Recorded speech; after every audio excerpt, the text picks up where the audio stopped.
14h, Sud Radio, la France dans tous ses états. L'éducation positive, c'est de s'intéresser à l'enfant. Bonsoir Jean-Luc Mélenchon.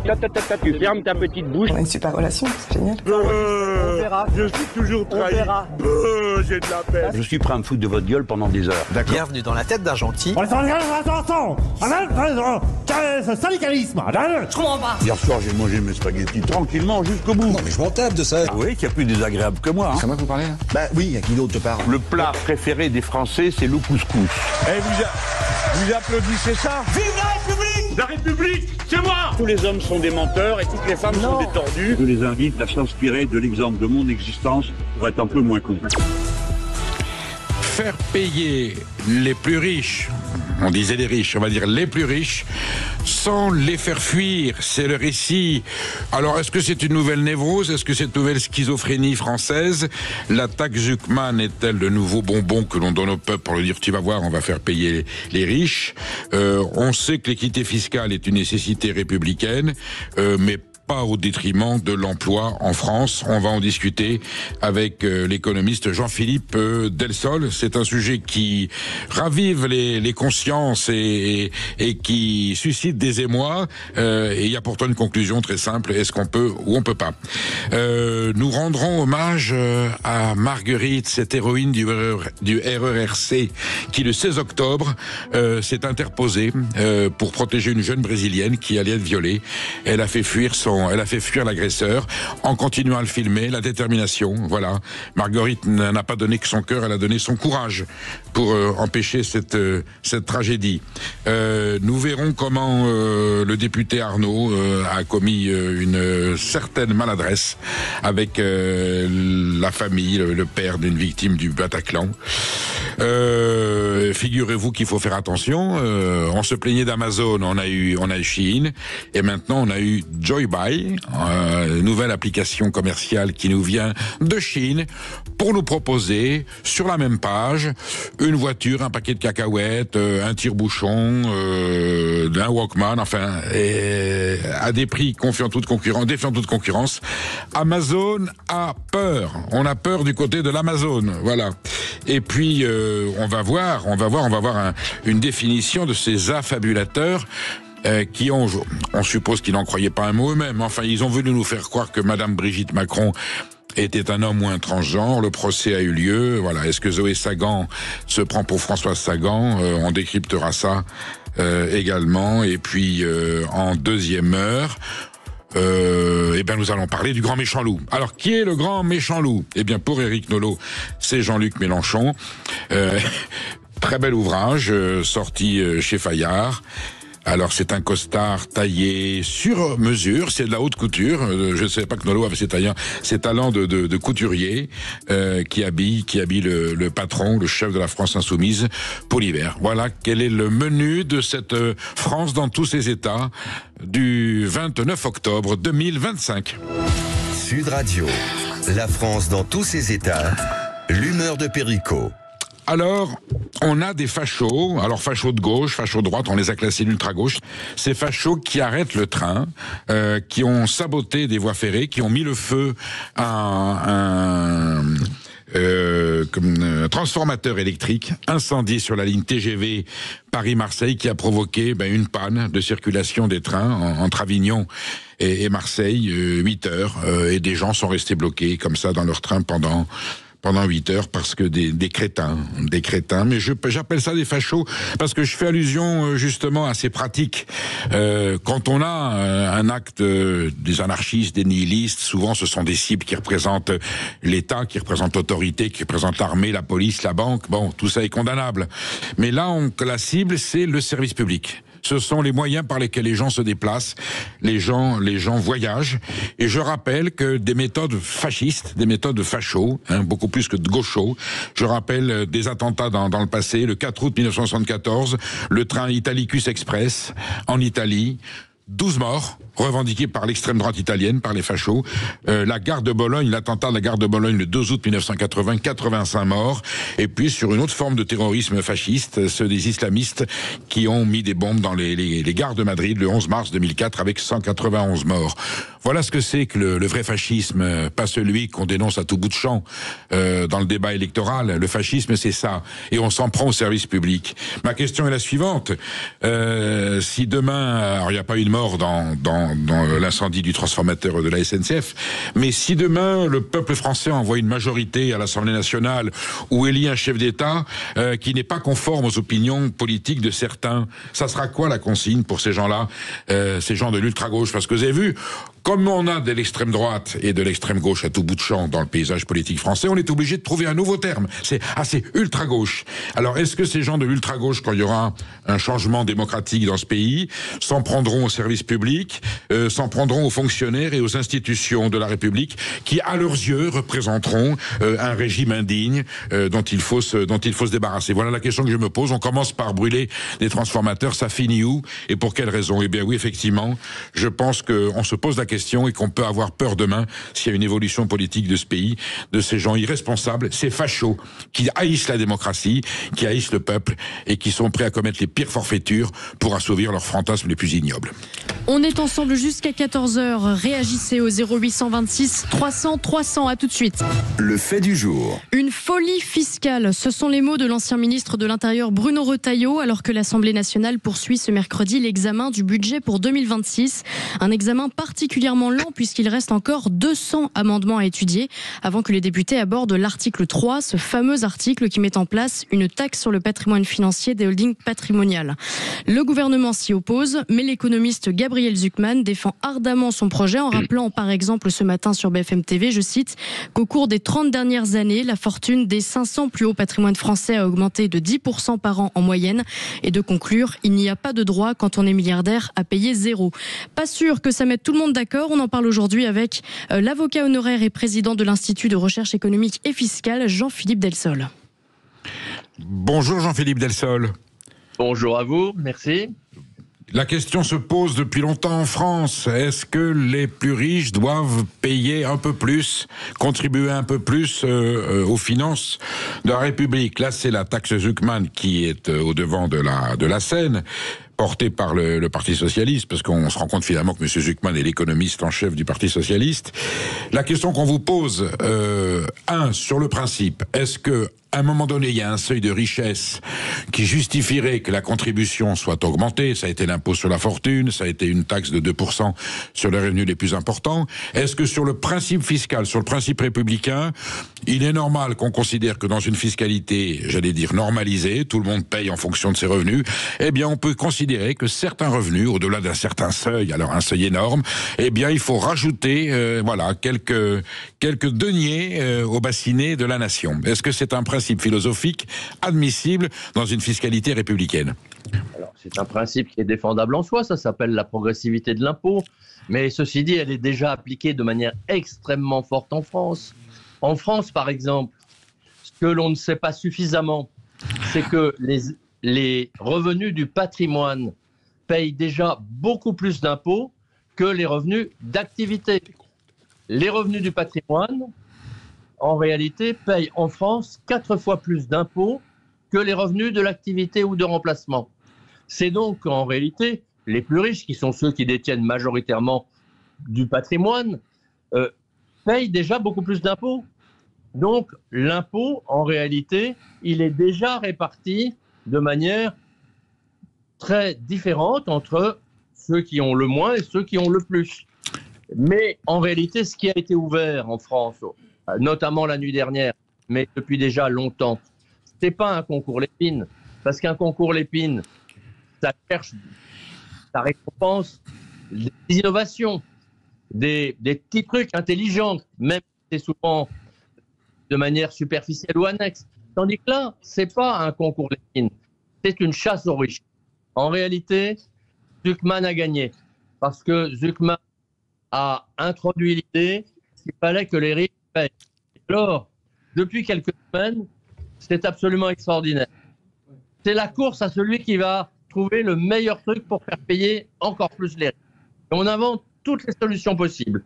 Alors, on a déjà augmenté en commission les contraintes de l'État contre les riches. On a une taxe Zucman dont le projet est toujours là, maintenu sous la pression de la gauche. Alors Jean-Philippe Delsol, pardonnez-moi de vous interrompre, on va passer par téléphone parce que on vous reçoit mal. Donc en attendant de retrouver Jean-Philippe Delsol, il est important de rappeler à nos auditeurs que le budget est donc débattu aujourd'hui. Il s'agit du 3e jour de débat si je ne me trompe pas. Il reste 200 amendements avant de passer à l'article 3. Et en fait ce que disent à la fois les parlementaires et les journalistes, les spécialistes, c'est que ça avance très lentement. Perico, ça arrive très lentement parce que, en fait, le but n'est pas tellement, j'allais dire, de trouver une juste position sur la fiscalité française, mais de trouver un accord parlementaire par lequel les députés socialistes pourraient s'engager à ne pas voter la censure. On est dans du marchandage politicien à l'intérieur du débat parlementaire, et le but c'est de garder une majorité suffisante ou une stabilité suffisante pour que le gouvernement de Sébastien Lecornu puisse ne pas être renversé. Voilà, on en est. Donc on est dans un marchandage, je ne vais pas utiliser le terme de marchand de tapis, mais on y est presque. Jean-Philippe Delsol, vous êtes toujours là? On vous a retrouvé? Je suis là, oui, je suis là. Alors, est-ce que pour autant, on comprend très bien ce que vous avez dit, effectivement, ce que vous dites est pertinent. Pour autant, est-ce qu'il faut admettre qu'aujourd'hui, les nouvelles normes économiques consécutives à la globalisation font qu'il y a des richesses qui peuvent décupler, des fortunes qui peuvent se multiplier par 10 ou par 100, avec des possibilités d'optimisation fiscale, d'échapper au fisc, à l'impôt, qui ferait qu'il faudrait être vigilant, sans tomber dans une chasse aux riches qui est évidente pour certains idéologues, c'est acquis. Est-ce que pour autant, un État démocratique avec une fiscalité, surtout quand on est avec un déficit budgétaire aussi énorme, est-ce qu'il y a des moyens, j'allais dire, légaux, cohérents et rationnels de faire en sorte que ceux qui gagnent le plus payent vraiment ce qu'ils doivent à l'État sans avoir des subterfuges qui leur permettent de contourner la loi? Voilà, c'était ça la question. Écoutez, ceux qui gagnent le plus sont ceux qui arrivent à proposer aux consommateurs des produits ou des services que les consommateurs achètent librement. Donc en fait, si ils gagnent leur vie honnêtement en satisfaisant la demande des consommateurs, je ne vois pas pourquoi on pourrait leur reprocher de s'enrichir. Parce qu'ils peuvent optimiser, parce que certains arrivent à optimiser, c'est ça le problème. Alors, ceux qui optimisent, et qu'il y ait une lutte contre, non pas l'optimisation, mais la fraude fiscale. L'optimisation, ça veut dire, et c'est le devoir de chaque entrepreneur. On est d'accord avec le terme fraude. On appelle un chat un chat. On parle de fraude. Par contre, il faut appeler un chat un chat. Lutter contre la fraude, c'est évidemment nécessaire. Et la fraude est intolérable parce qu'en fait, c'est toujours au détriment des autres contribuables qu'elle se fait. Donc il faut savoir la poursuivre. Mais on a déjà tous les moyens. Alors je prends l'exemple de la mesure qui a été votée la nuit dernière, qui est une mesure d'une stupidité inégalée jusque-là. Je crois que là, vous parliez tout à l'heure des extrêmes de gauche et de droite qui se réunissaient pour aller détruire les transformateurs des réseaux de transport. Eh bien là, les extrêmes de gauche et de droite se sont réunis pour tuer les moteurs de l'économie française, en essayant de taxer les firmes étrangères qui venaient en fait vendre des produits ou des services en France. Ça veut dire qu'ils veulent en fait renfermer l'économie française, bâtir une sorte de muraille de Chine pour que les étrangers ne puissent plus venir chez nous. Eh bien, c'est une stupidité inégalée encore, parce qu'en réalité, s'il y a des firmes étrangères qui font des profits en France pas taxés, c'est en ayant des prix entre sociétés, dans le groupe de sociétés qui vont en France, qui sont pas à des prix normaux, et ça se contrôle très bien. Il y a en France des dispositions légales qui permettent aux impôts, à la direction des impôts, de contrôler les prix de vente intergroupes et qui permettent donc de faire en sorte que les bénéfices faits en France soient taxés en France. Et donc l'idée qui a été mise au point cette nuit dans un amendement voté sur la proposition du président de la commission des finances, M. Coquerel, LFI, c'est une stupidité rare. Ça voudrait dire, si vous voulez, que, en fait, prenons l'exemple, à l'inverse, d'un producteur français qui aurait à subir cette disposition légale aux États-Unis. Eh bien, ça veut dire que Renault, par exemple, qui fabrique, imaginons, ses véhicules en France, comme elle le fait en grande partie, et qui irait vendre 10% de ses véhicules aux États-Unis, verrait 10% de son chiffre d'affaires réalisé aux États-Unis, et donc paierait 10% de ses impôts aux États-Unis. Ça n'a pas de sens puisque les véhicules seraient produits en France et que seulement la vente serait faite aux États-Unis. Donc les frais de vente ne représentent pas la totalité du profit. Heureusement que Renault pourrait payer en France ses bénéfices sur ses produits, sur sa fabrication. Donc en réalité, cette disposition fiscale est idiote parce que elle fixe de manière arbitraire l'imposition en France des firmes étrangères. Et donc, en réalité, elle va les faire fuir. Et faire fuir les firmes étrangères de France, c'est supprimer la concurrence en France, et c'est donc renchérir le prix des produits français. Est-ce qu'on pourrait avoir, Jean-Philippe Delsol, une meilleure coordination fiscale au niveau de l'Union européenne pour qu'il y ait justement cette protection que l'Europe, aujourd'hui, est une fiscalité qui permette de faire fonctionner l'économie et l'entreprise sans dissuader les investisseurs étrangers? Mais cette coordination existe. Les dispositions européennes sont extrêmement nombreuses pour permettre que le marché intérieur soit fluide, mais que la concurrence étrangère soit respectueuse d'un certain nombre de critères qui sont ceux de la production européenne. Et donc, si vous voulez, je ne dis pas qu'on ne peut pas améliorer les choses, on peut toujours les améliorer, d'autant que il y a toujours des dispositifs nouveaux qui sont inventés par ceux qui cherchent à frauder et sur lesquels il faut veiller. Mais ceci étant, on ne fabrique pas une loi anti-concurrence et anti-fraude dans l'instant d'un amendement au creux de la nuit, alors que, en fait, ce type de disposition pourrait détruire véritablement notre économie. Et là, ce sont des saboteurs qui sont à l'œuvre. Je crois qu'il faut bien le comprendre. Ce sont des gens qui sont en train de détruire notre économie. Et ils croient obtenir ainsi 26 milliards, c'est un chiffre qui a été énoncé, c'est pas sûr que ce soit le bon, mais 26 milliards de ressources nouvelles, en réalité, ils vont appauvrir la France. Merci Jean-Philippe Delsol pour votre témoignage. En tuant cette concurrence, on appauvrit la France. Merci. Le message est passé, mais je pense que le débat n'est pas clos. Merci. Ils ont osé douter de l'identité sexuelle de Brigitte Macron. De quoi parle-t-on? De qui parle-t-on? Ils étaient jugés hier pour cyberharcèlement. On en parle dans un instant avec Amaury Bucco. Et si ça vous fait réagir, ça vous fait forcément réagir puisque ça a fait le tour des réseaux. 0826 300 300. À tout de suite. Elle a donné tout son courage le 16 octobre dernier dans le RERC, dans le Val-de-Marne. Marguerite, une citoyenne française, s'est interposée contre un homme qui voulait porter atteinte à une jeune brésilienne de 26 ans. On était dans la préparation d'un viol.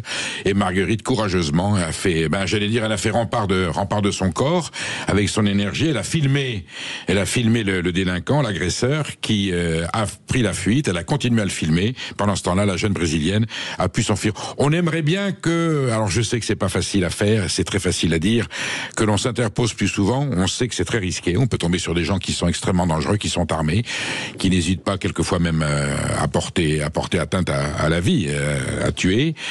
Pour autant, c'est par ce geste de courage que les agresseurs seront dissuadés de passer à l'acte. Et c'est une jeune femme. Voilà. Merci pour son tempérament. Elle a sauvé à un moment donné un peu d'honneur de la citoyenneté, parce qu'aujourd'hui on est dans la résignation. Bien sûr, on sait le risque que ça court. Donc merci à Marguerite d'avoir donné son cœur et son courage pour empêcher le viol dans ce RERC. Un vif échange a eu lieu, Maude, sur le réseau social X cette semaine, opposant un député de la France Insoumise au père d'une victime du Bataclan. Que s'est-il passé exactement? Eh bien, le nom de Patrick Jardin vous est forcément familier. Déjà, Patrick Jardin a perdu sa fille Nathalie dans l'attentat du Bataclan 2015. Il s'est engagé plus tard en politique, aux législatives de 2022, sous la bannière de Reconquête, le parti d'Éric Zemmour. Et tandis que les commémorations approchent, Patrick Jardin s'est exprimé sur X lundi, accusant les responsables politiques de l'époque, François Hollande, Manuel Valls ou encore Bernard Cazeneuve, d'être responsables de la mort de sa fille. Il écrit, je cite, « Une chose est certaine, je ne me rendrai pas à l'hommage organisé par tous ces pourris de politiques qui, à peine s'être rendus devant le Bataclan, vont aller boire du champagne et se goinfrer de petits fours. J'irai au Bataclan comme chaque année, mais en privé. » une réaction plutôt compréhensible, voire normale pour un père en colère qui a été victime de la mort de sa fille. Eh bien justement, pas pour tout le monde, et c'est le député LFI Raphaël Arnaud qui se définit comme un militant antifasciste. Je rappelle qu'il a fondé la Jeune Garde, un groupuscule adepte des actions violentes qui a été dissous par le gouvernement en juin. Raphaël Arnaud n'a rien trouvé de mieux que de lui répondre en distinguant deux types de réactions, celle des antifascistes partis en Syrie pour combattre Daesh et celle des fascistes qui ont œuvré pour faire monter le racisme islamophobe en France. Fin de citation. C'est gigantesque, c'est même très grossier et déplacé comme comparaison. Et Patrick Jardin n'en est pas à sa première altercation. Il faut dire que ces mots sont parfois crus, jugés excessifs. Il s'exprime régulièrement sur X depuis la mort de sa fille, avec dans sa ligne de mire la communauté musulmane et les immigrés. Mais je voudrais rappeler quand même ces mots lors du procès des attentats du Bataclan. Je le cite: n'avoir ni amour ni haine, c'est être indifférent. Et comment peut-on être indifférent à l'assassinat de sa fille? Sur X, Éric Zemmour a naturellement défendu Patrick Jardin avant d'être accusé par Raphaël Arnaud d'avoir, je cite, servi la soupe à Daesh, avant d'ajouter: suprémacistes religieux ou nationalistes, on va tous vous dézinguer. De quoi indigner la porte-parole des députés du Rassemblement national, Laure Lavalette, qui a annoncé une saisine de la justice pour appel à la violence physique. C'est quand même gigantesque, sur la tragédie du Bataclan, et on comprend le désarroi d'un père. Bien sûr. Oui, il y a eu des responsabilités, et il était trop tard quand on s'en est rendu compte. Allez, après Shein, ça dépend comment on le dit, Shein, cette plateforme de e-commerce chinoise très contestée dont on avait annoncé l'arrivée au BHV Paris, une nouvelle plateforme fait son apparition pour concurrencer Amazon. Ah oui, on peut parler de deuxième lame. Vous savez, il y avait un adjoint communiste à la mairie de Paris qui dénonçait le passage de l'institution comme le bazar d'hôtel de ville à Shein, qui va déverser ses produits chinois. Eh bien, écoutez, on n'était pas au bout de nos peines, puisque nous avons maintenant Joybuy, Joy comme un jouet, buy comme acheter, nouvelle plateforme chinoise qui débarque sur le marché européen et français. Alors là, c'est extraordinaire, quand vous allez sur la page, vous allez pêle-mêle, au moins Shein, c'est plutôt du vestimentaire, et là, sur Joybuy, vous allez sur la page et vous avez côte à côte de la hi-fi, un paquet de cacahuètes, des outils de cuisine, de la technique, du tourisme, des vêtements, et puis des chips, de l'alimentaire, tout est mélangé à des prix défiant toute concurrence. Alors là, c'est absolument calamiteux pour notre économie, pour l'économie européenne et pour notamment les produits de bien consommation français. Jean-Philippe Delsol disait tout à l'heure, on a de quoi se protéger contre l'intrusion de produits étrangers qui ne respectent pas nos normes et nos fiscalités. Pas forcément. Et là, en tout cas, c'est absolument calamiteux. Alors, je ne sais pas quelle est l'arme qu'on va pouvoir brandir au niveau de l'Union européenne, qui est une passoire absolue. L'acte unique de 86 permet la libre concurrence des personnes et des marchandises en se disant, on fait pas d'omelette sans casser les œufs. Aujourd'hui, la situation est dramatique. On va compter 70 000 dépôts de bilan, 70 000 faillites dans l'économie française de petites sociétés qui justement fournissent ces produits. Et là, on ouvre une porte supplémentaire.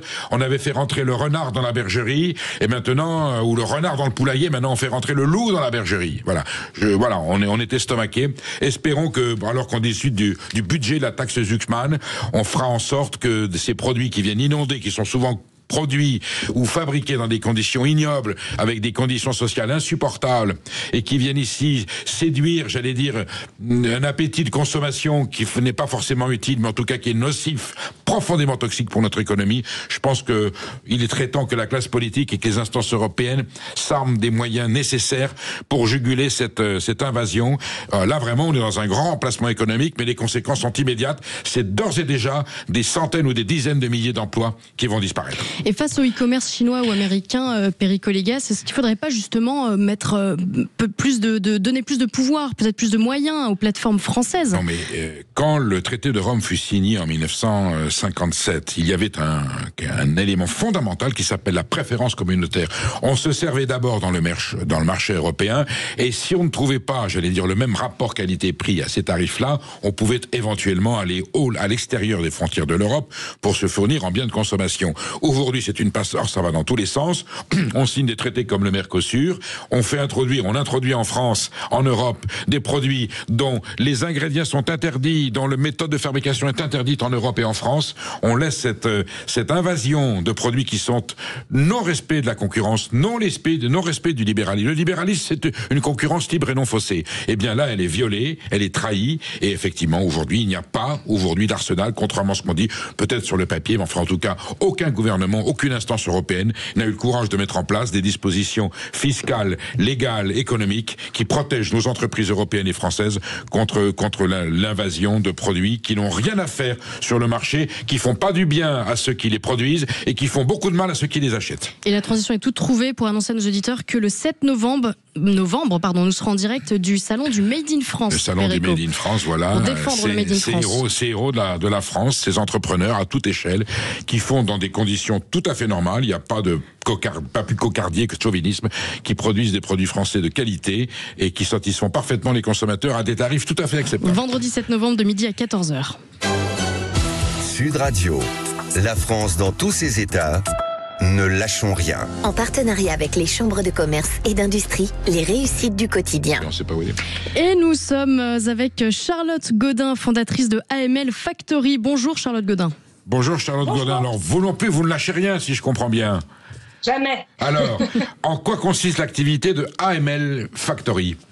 Alors, AML Factory, on est une RegTech, donc technologie au service de la réglementation, et on traite des problématiques de lutte contre le blanchiment de capitaux et le financement du terrorisme. On est en plein dans l'actualité, dites-moi. Je ne sais pas si M. Zuckman vous a appelé ou si M. Lecornu vous a appelé dans sa préparation du budget, mais c'est sûr qu'on touche à un secteur très important. Est-ce qu'on peut faire aujourd'hui du commerce? Est-ce qu'on peut avoir une activité économique en respectant les normes, en respectant les codes, avec une fiscalité qui est juste? Quels sont les moyens dont vous disposez pour, en fait, vous orienter? Vous donner des conseils, je pense, de gestion, à mon avis. Alors, non, c'est un logiciel. Donc, pour le coup, on met toute l'expertise réglementaire et le conseil directement dans la plateforme. Donnez-moi un exemple. Je suis jeune entrepreneur, je viens de créer ma société, je veux développer un marché à l'étranger ou importer des produits de l'étranger. Est-ce qu'en vous consultant sur AML Factory, je peux avoir les codes qui me permettent d'avoir une bonne gestion de mon entreprise? Alors, il faudrait que vous soyez dans un secteur d'activité qui est soumis à cette réglementation. Par exemple, dans la crypto, dans la banque, dans le paiement, dans l'immobilier, ou ce genre de choses. Et ce que nous, on va vous faire, c'est qu'on va vous permettre de respecter les règles, même si vous ne les connaissez pas. Vous avez une expérience antérieure à AML Factory. Qu'est-ce que vous faisiez juste avant? Avant, j'avais un cabinet de conseil que j'avais monté sur le sujet de la conformité aussi. La conformité à quoi? Aux lois? Oui, dans le secteur bancaire et financier, sur les problématiques de lutte anti-blanchiment aussi. Alors aujourd'hui, quelles sont les entreprises qui viennent vous trouver? Quel genre d'entreprise comme activité? On va avoir des banques, des assurances, des mutuelles, des entreprises du monde du paiement, de la cryptographie, de la domiciliation, du secteur du jeu, ce genre de choses. Quel est le risque pour eux s'ils ne vous consultent pas et qu'ils se lancent comme ça dans l'aventure? Quel est le premier écueil auquel ils peuvent être confrontés s'ils ne font pas attention à leur gestion? Le premier écueil, c'est un risque de sanction de la part des autorités qui peut soit être constitutif d'un risque de réputation s'ils se prennent un blâme, ou un risque financier s'ils se prennent une amende. Rappelez-vous, BNP a pris 7 milliards en 2016 ou en 2015, je ne sais plus. La Banque Postale a pris 50 millions. Régulièrement, en fait, les entreprises qui ne respectent pas cette réglementation se font sanctionner très lourdement. Attention, ça c'était de l'extraterritorialisation de la justice américaine. Voilà. Vous les prévenez aussi contre ça? Vous donnez également des informations qui leur permettent de se protéger? Oui. Et en France, les pouvoirs publics, l'administration fiscale ne fournit pas ce genre de renseignements aux entreprises, des garde-fous, des codes, des bornes à ne pas dépasser pour ne pas prendre de risques, pour que vous ayez besoin d'exister? Alors, si, parce que la réglementation détaille ce qu'il faut faire et ce qu'il ne faut pas faire. Mais si vous prenez dans mon secteur d'activité, il y a à peu près 1 millier de textes applicables en France. Donc pour connaître ce millier de textes, déjà sur le bout des doigts, c'est compliqué. Et comme ce millier de textes change régulièrement, c'est dur à suivre. Quand on dit que vous ne lâchez rien, ça veut dire que ça n'a pas été évident à mettre en place. C'est un logiciel en fait. Exactement. Oui. Ça a été périlleux à installer parce que vous avez eu des gens que ça n'intéresse pas ou les pouvoirs publics n'étaient pas tout à fait favorables? Non, les pouvoirs publics sont plutôt, ils nous aiment plutôt bien. Vous les aidez en quelque sorte. Vous les aidez en fait. Vous les aidez à ce que ça se passe bien. Exactement. Non, ce qui est plutôt compliqué, c'est le contexte économique qu'on vit depuis 5 ans, en fait. Le Covid sur 2 années, la guerre en Ukraine, la montée des taux, la dissolution et de nombreux gouvernements qui... Les écueils ne manquent pas. Vous êtes installé où, Charlotte Godin? Vous êtes installé où géographiquement? À Vincennes. À Vincennes, donc en région parisienne. Voilà. Exactement. Donc, à Vincennes non plus, on ne lâche rien. Et donc, allez voir ML Factory pour assurer d'une bonne gestion de votre activité économique. Merci, Charlotte Godin, et bravo. Je vous en parlais tout à l'heure. Brigitte Macron, victime de désinformation et de cyberharcèlement. On en parle tout de suite avec Amaury Bucco et on attend vos appels au 0826 300 300. À tout de suite. Rico Légas, Maud Koffler. Ils ont osé douter de l'identité sexuelle de Brigitte Macron. Ils l'ont écrit, ils l'ont clamé sur les réseaux sociaux et ils ont été jugés à la 10e chambre correctionnelle du tribunal de Paris hier, coupables de cyberharcèlement, accusés de complotisme. Qui sont ces Français condamnés pour avoir alimenté la théorie dite complotiste, prétendant que l'épouse du chef de l'État est une femme transgenre? Le journaliste Amaury Bucco a suivi ce procès. Il est avec nous aujourd'hui. Bonjour Amaury Bucco. Bonjour Amaury Bucco. Bonjour Amaury Bucco. Vous êtes journaliste police-justice à Valeurs Actuelles.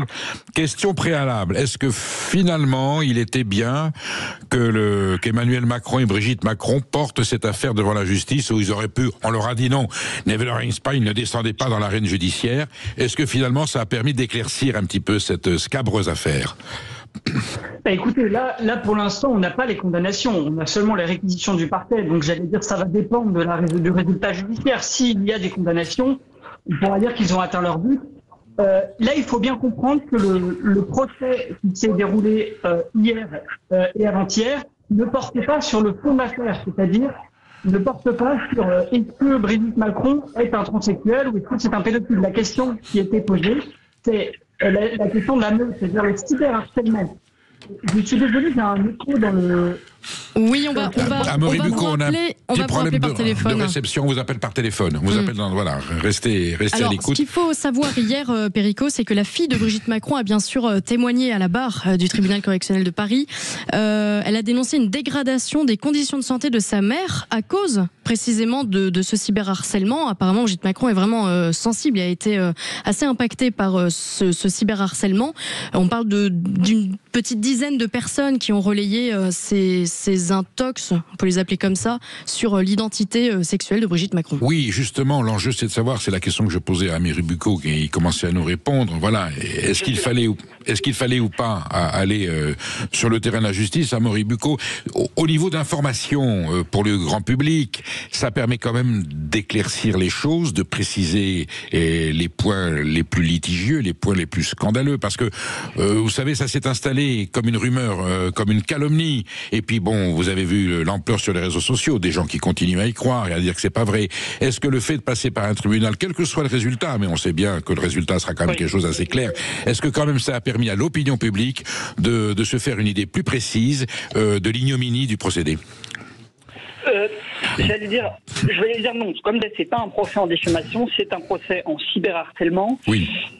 En revanche, évidemment que s'il y a des condamnations, les personnes qui sont derrière leur écran et qui tweetent, parce que en fait, il y avait deux catégories de personnes qui étaient jugées parmi ces 10 personnes qui passaient devant la justice. Le parquet a un peu pris il y a des personnes qui ont été choisies au hasard. J'allais dire pas de chance, c'est tombé pour eux, alors qu'ils ont des tout petits comptes, qui n'ont fait que quelques tweets en rentrant chez eux le soir, un peu comme un exutoire. Oui. Et à l'inverse, il y a des très gros comptes influents, comme le détenteur du compte Zoé Sagan, qui eux sont des véritables influenceurs sur les réseaux sociaux et qui ont, j'allais dire, nourri vraiment énormément cette rumeur et qui ont, eux, évidemment, une responsabilité beaucoup plus grande. D'ailleurs, les réquisitions à leur encontre sont beaucoup plus importantes. Donc, votre question qui est de savoir est-ce que ça va marcher, je pense que quand même maintenant, les personnes qui vont vouloir dire que Brigitte Macron est un homme, etc., vont y réfléchir à 2 fois sur les réseaux sociaux. Mais je pense que la rumeur, et c'est le principe des réseaux sociaux, je pense qu'on ne l'arrêtera pas. Je pense que c'est impossible.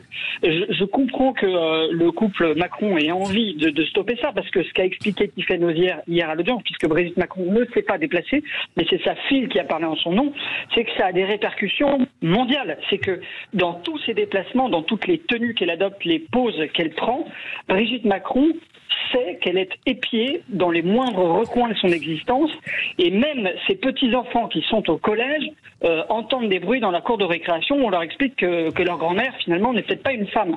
Donc ça a d'énormes répercussions pour eux. Je pense que même ça a des répercussions pour l'image de la France, puisque on a l'impression que, du coup, on peut avoir l'impression qu'on a un couple décadent à la tête de l'État, un homme avec un autre homme qui serait pédophile. Enfin, vous voyez ce que ça renvoie comme image de la France. Donc je comprends, moi, en tous les cas, cette démarche.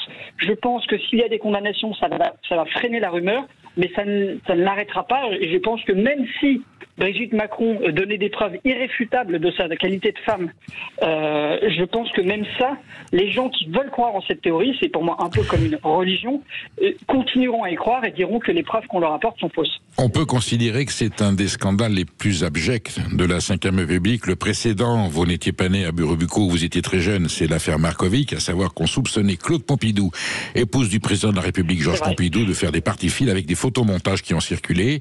Et à l'époque, il n'y avait pas les réseaux sociaux, il n'y avait pas Internet. Ça a fait le tour vraiment de France et d'Europe. Ça a influé quelque part sur la campagne présidentielle de 1969 parce que Georges Pompidou s'était senti lâché par la mouvance gaulliste.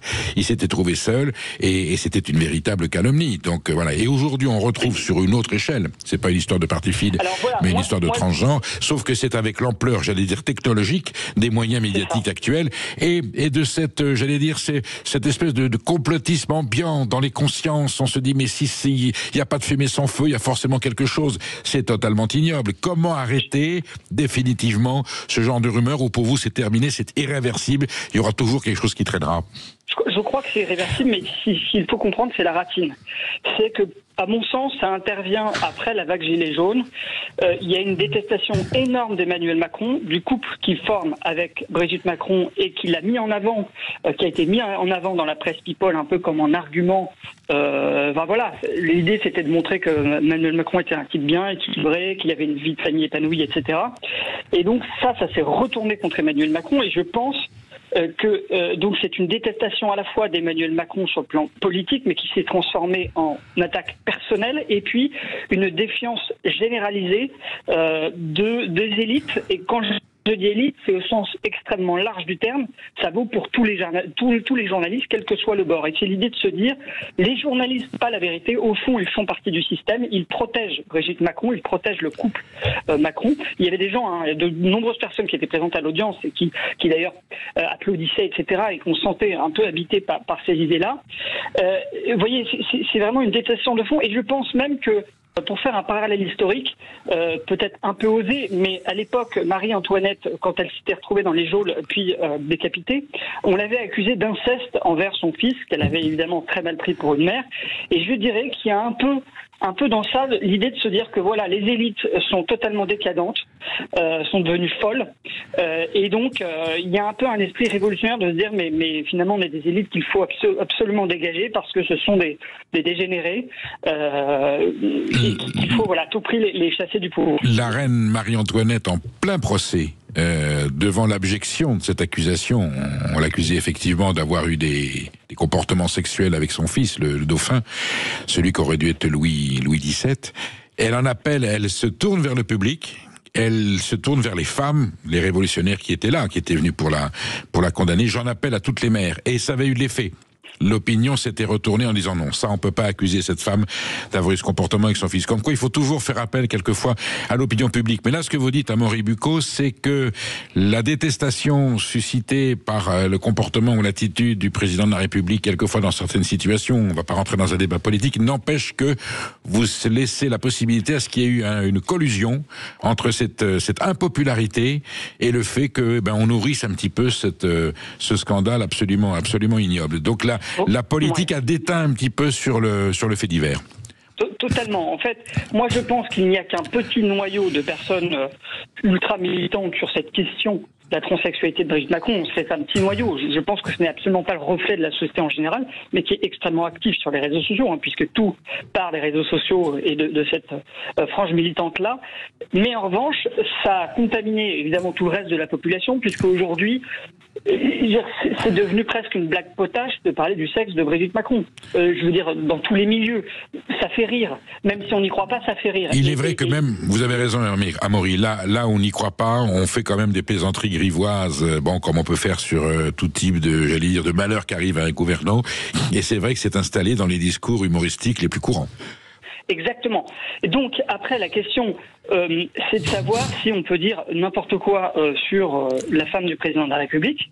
Et en fait, ce qui est très difficile, il faut bien comprendre que là, on peut se demander, mais pourquoi c'est un procès en cyberharcèlement et pas en diffamation, c'est-à-dire le fond de l'affaire. Mais si vous voulez, en France, la diffamation, c'est le droit de la presse, et on ne va pas juger le fond de l'affaire pour savoir si vraiment Brigitte Macron est un homme ou pas. En fait, ce que je juge quand il y a un procès en diffamation, ce qu'on juge, c'est de savoir si les personnes qui prétendent ça le disent de bonne foi. On ne juge pas la véracité d'une information. Les tribunaux ne sont pas là pour dire quelle est la vérité ou pas. Ils sont là seulement pour dire est-ce que les personnes qui le disent sont de bonne foi. Et donc d'ailleurs, une des personnes qui a été jugée hier au tribunal, qui s'appelle Natacha Ray, qui est un des relais très influents de cette théorie, est en bisbille avec Brigitte Macron pour un procès en diffamation. Elle a perdu en première instance, mais la Cour d'appel l'a finalement blanchi en deuxième instance, la Cour d'appel, ce qui ne veut pas dire que ce qu'elle dit est vrai. Ce qui veut dire, c'est que ce que disent les tribunaux, c'est qu'elle peut prétendre ça de bonne foi et donc que ça ne peut pas forcément donner lieu à une condamnation judiciaire. C'est pour ça que c'est très difficile d'arrêter ce genre de rumeurs, parce qu'il y a la liberté d'expression en France, on a le droit de dire plein de choses en France si on les dit de bonne foi, et donc pour moi il n'y a pas moyen, il n'y a pas aucun moyen à part de tout d'un coup arrêter les réseaux sociaux, ce qui paraît impossible, d'arrêter ce genre de rumeurs qui à mon avis vont se répliquer dans plein d'autres formats à l'avenir. Est-ce que le mouvement féministe et la prise de conscience du droit des femmes, qui aujourd'hui est au cœur de notre débat politique et social, est-ce qu'il y a eu quand même une prise de position en général du féminisme français pour prendre la défense de Brigitte Macron, ou est-ce qu'on l'a laissé se débrouiller seule sous prétexte qu'elle est la femme du président de la République? Pour moi, c'est pas tellement le féminisme, c'est la question de la transphobie.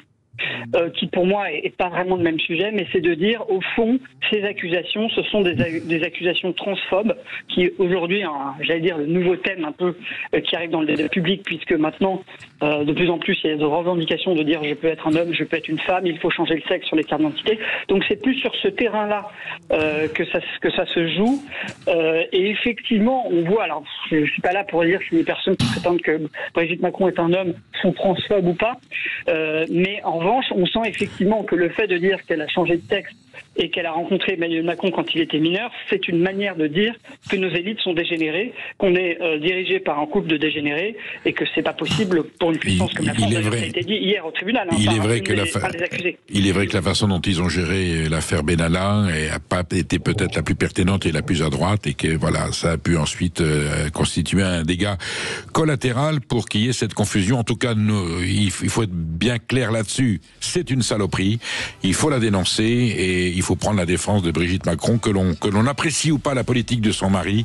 Je pense que, en termes de droits de l'homme, c'est un scandale absolu. Merci, Amaury, beaucoup pour votre témoignage, et nous savons que vous suivez cette affaire de près. On aura certainement l'occasion de vous rappeler pour avoir la suite de cette affaire. Et vous restez avec nous, parce que nous recevons Éric Nolot. Éric Nolot est devenu une institution et il a fait un réquisitoire en bonne et due forme. Je disais tout à l'heure qu'il avait taillé un costard à Jean-Luc Mélenchon. On va discuter avec lui des dessous de la personnalité et quelque part de la situation dans laquelle la gauche se trouve aujourd'hui à cause de la personnalité de Jean-Luc Mélenchon. Sud Radio, la France dans tous ses états. L'éducation positive, c'est de s'intéresser à l'enfant. Bonsoir Jean-Luc Mélenchon. Tu fermes ta petite bouche. On a une super relation, c'est génial. On verra. Je suis toujours trahi.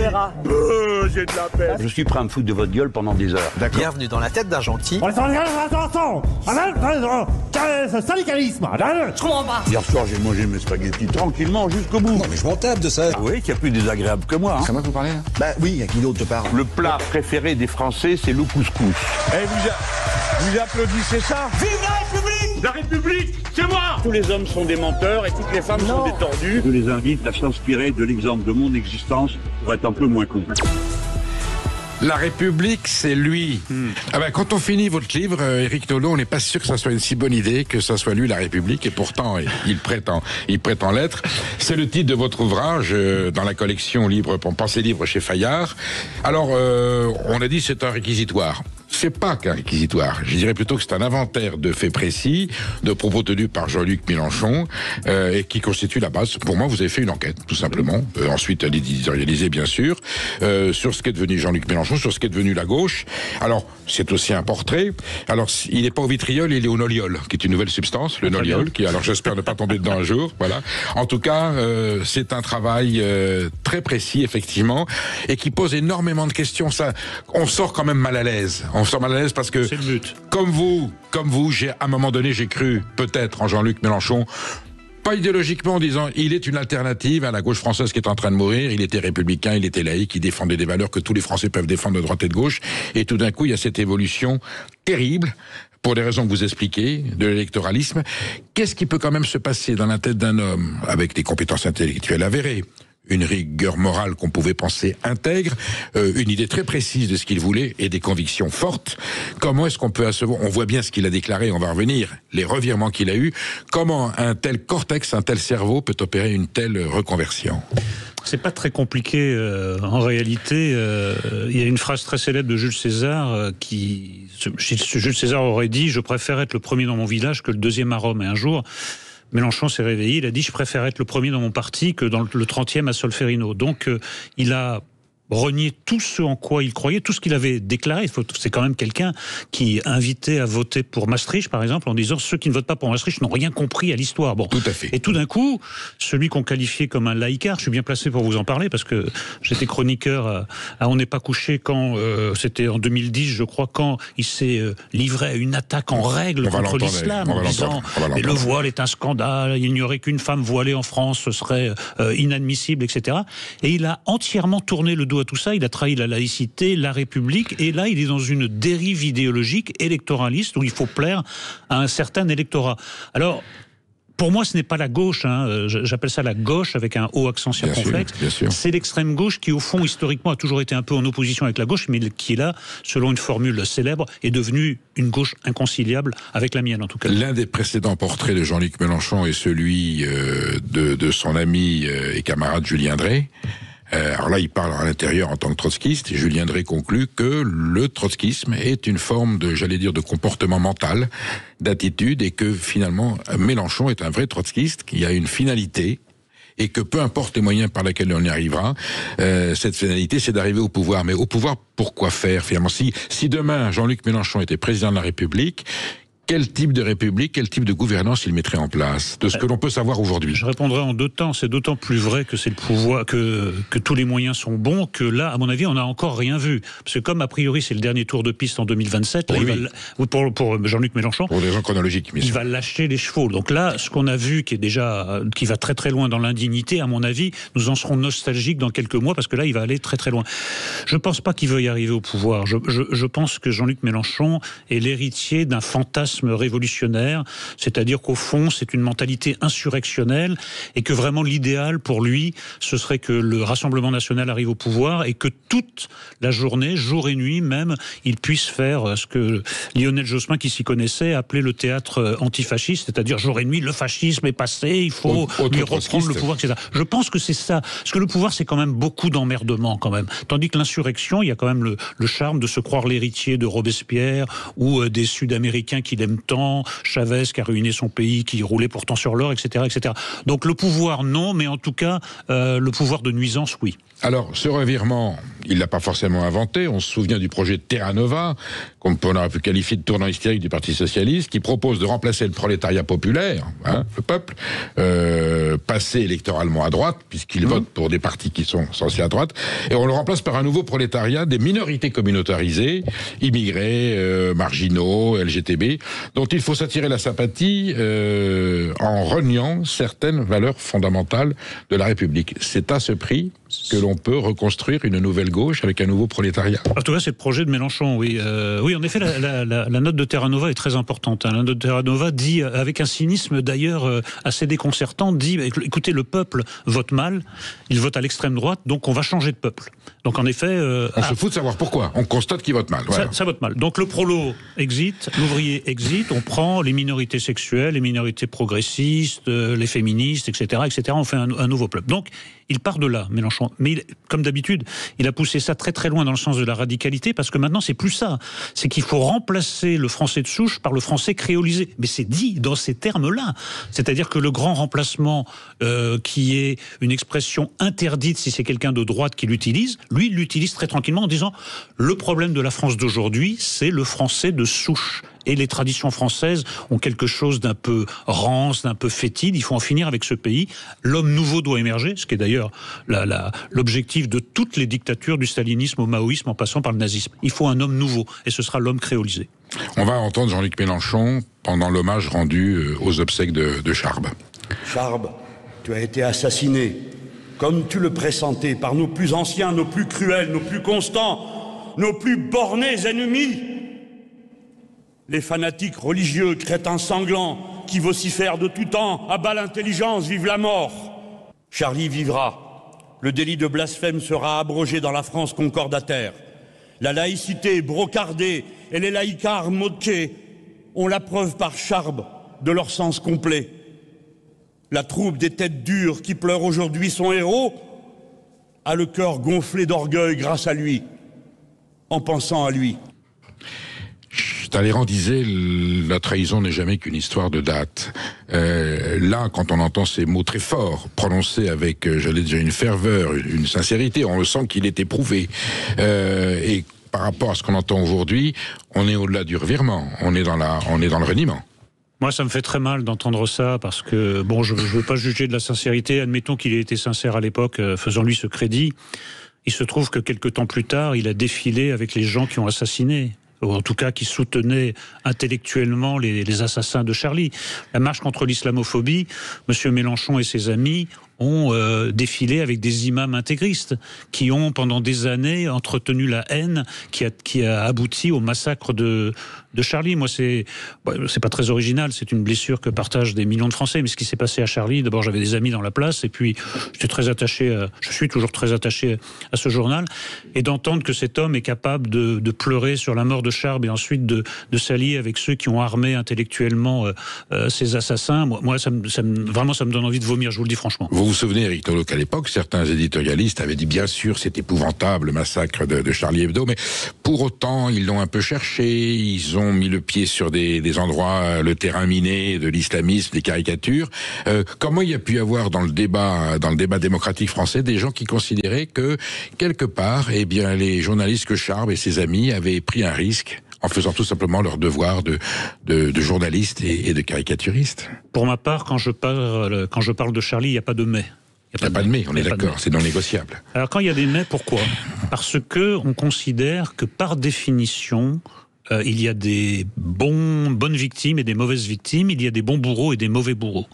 Les assassins de Charlie sont musulmans, je vous fais le syllogisme progressiste. Allez-y. Les assassins de Charlie sont musulmans, donc ce sont les damnés de la terre, ce sont des opprimés, ils subissent une domination, donc ils ne peuvent pas être coupables. Ou s'ils sont coupables, ils ont des circonstances atténuantes. Il y avait quand même un papier inouï de Madame Virginie Despentes. Je fais allusion à ça. Qui disait qu'elle avait été prise dans le même rayon d'amour pour les victimes de Charlie et pour les frères Kouachi. Et Madame Virginie Despentes s'est ensuite retrouvée au jury Goncourt. Fabuleux. Imaginez quelqu'un qui dit, moi, j'ai été pris dans un rayon d'amour pour les Juifs d'Auschwitz et pour Adolf Hitler, et qui se retrouve au jury Goncourt. Et personne n'a protesté, personne. Voilà, j'étais un des rares à vraiment m'indigner de cette tribune. On s'en souvient.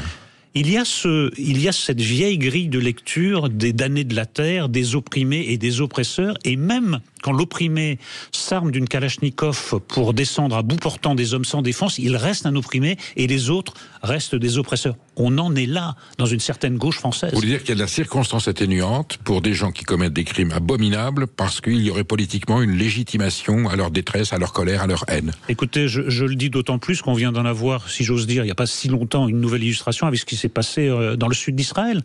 Le Hamas est livré à des horreurs, à des pogroms, mais ce sont quand même des opprimés et les gens qu'ils ont massacrés étaient quand même des oppresseurs. Et vous avez vu que ce qui a succédé à ces pogroms, c'est une vague d'antisémitisme. On va revenir sur l'hésitation que la France Insoumise a eue avant de désigner vraiment les terroristes et les coupables. Vous restez avec nous, on est avec Éric Nolot, vous nous appelez au 0826 300 300. Il faut absolument, chers auditeurs, que vous passiez à ce débat essentiel pour l'avenir de la France.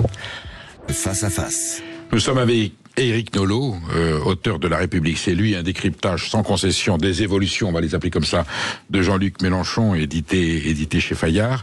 Éric Nolot, vous dites, c'est le Dr Jekyll de La République. Et alors, le Dr Jekyll de La République s'est donc transformé en Mr Hyde de l'islamo-gauchiste.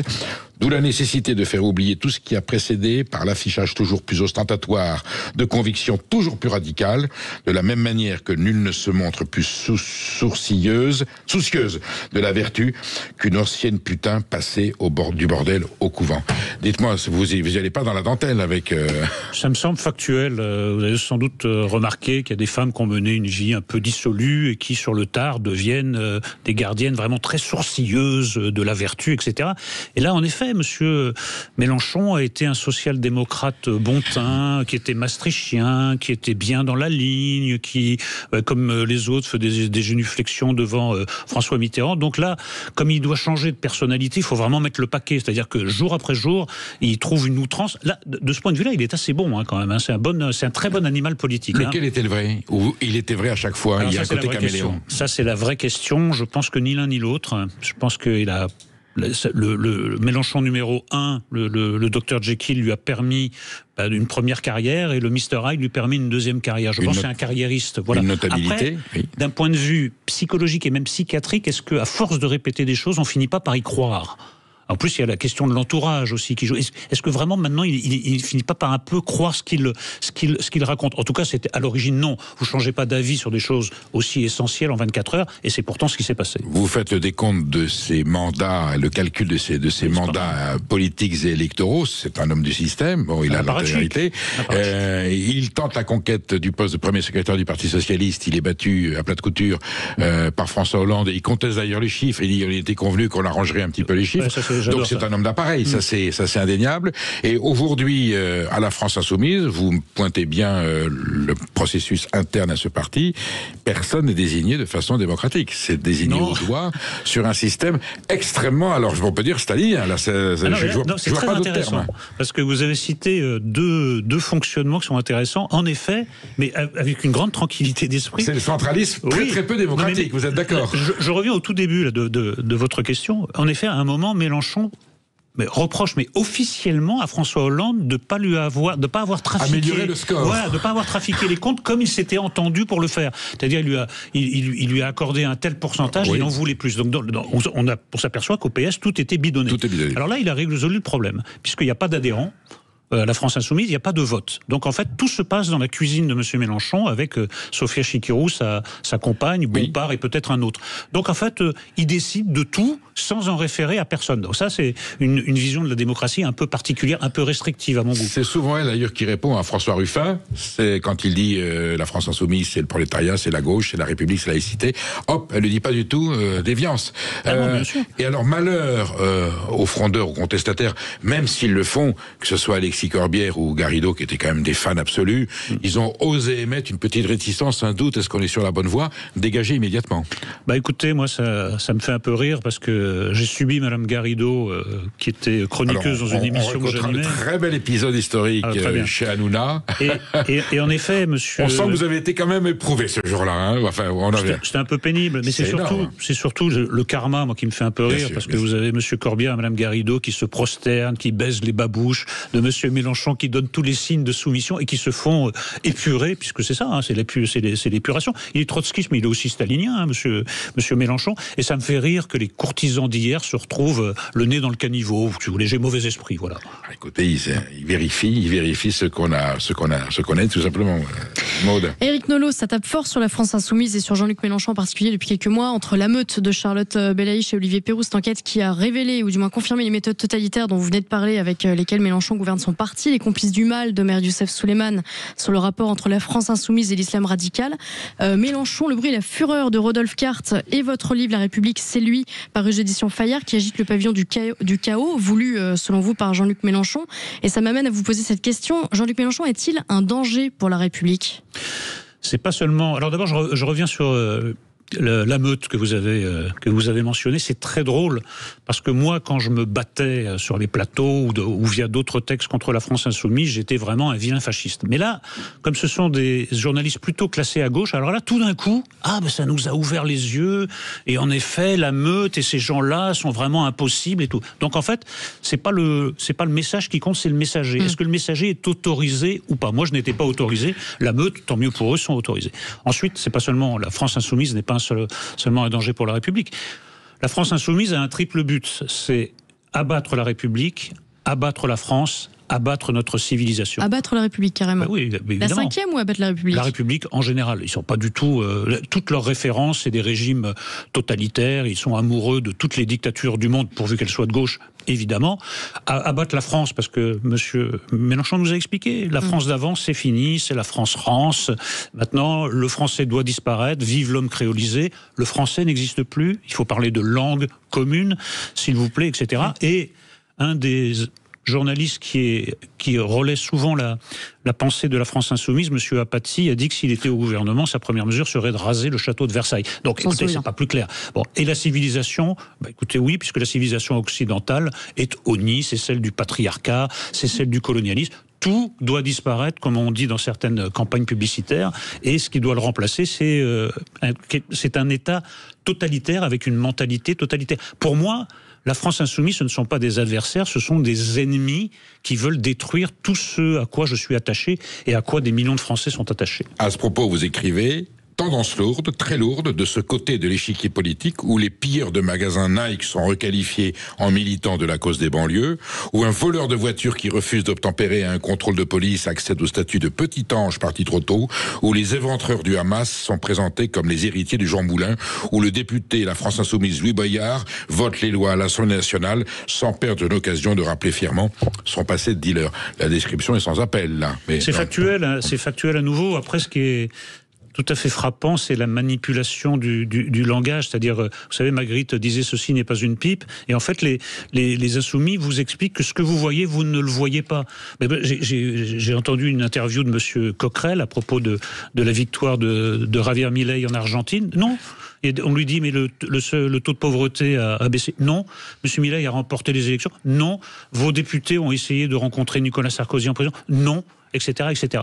Donc, en fait, ce qui est vraiment sidérant, c'est d'abord la vulgarité et la simplicité de ces procédés, mais le fait que ça marche. Et là, j'en viens à quelque chose qui me tient vraiment à cœur.